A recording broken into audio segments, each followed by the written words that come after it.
So first of all, alamin muna natin kung ano ang dividend investing.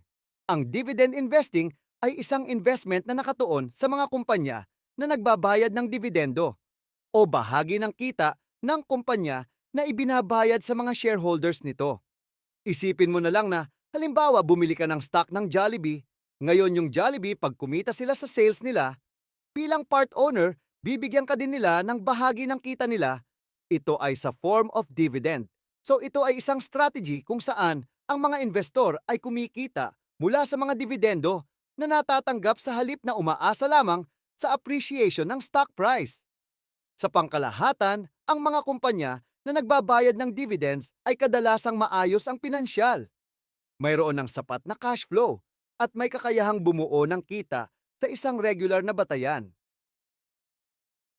Ang mga investor na nakatuon sa dividends ay maaaring kumita mula sa dalawang pangunahing paraan. Ang karagdagang kita mula sa mga dividend na natatanggap at mula sa pagtaas ng halaga ng kanilang mga stock price over time. May ilang mahahalagang aspeto na dapat tandaan sa dividend investing. Una at higit sa lahat, ang pagkilala sa mga kumpanya na may magandang track record ng pagbabayad ng dividends. Ang mga kumpanyang ito ay kadalasang may matibay na posisyon sa merkado at napatunayan ang kanilang kakayahan sa pagbuo ng kita sa kabila ng mga pagbabago sa ekonomiya. Ikalawa, ang mga investor ay dapat ding gumawa ng masusing pagsusuri sa dividend yield ng isang kumpanya na tumutukoy sa porsyento ng dividend na ibinabayad kumpara sa kasalukuyang presyo ng stock o yung tinatawag din na PE ratio o price per earnings.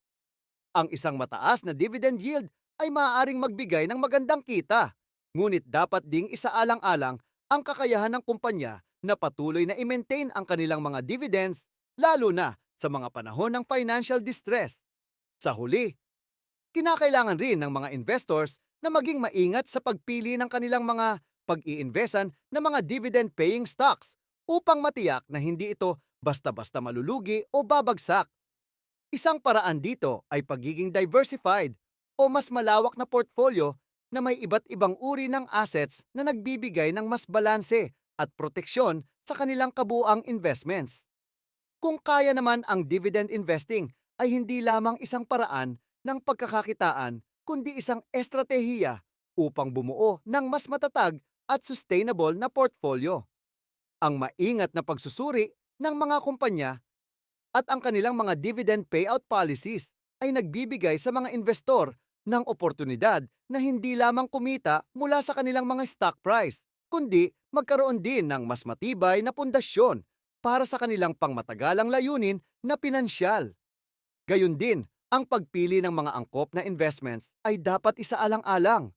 Dapat ito ay may mabuting yield at ligtas na return, kasabay ng pangunawa na ang mga market conditions ay patuloy na nagbabago at kailangang maging handa sa mga posibilidad na price fluctuations at sakita ng kumpanya. Ngayon, alam mo bang 70% sa mga Pilipino ay walang investment? Gusto mo ba malaman kung bakit at ano ang mga dahil nito? Panoorin mo na ang sunod na video ko. Yun lamang para sa araw na ito. Maraming salamat, paalam.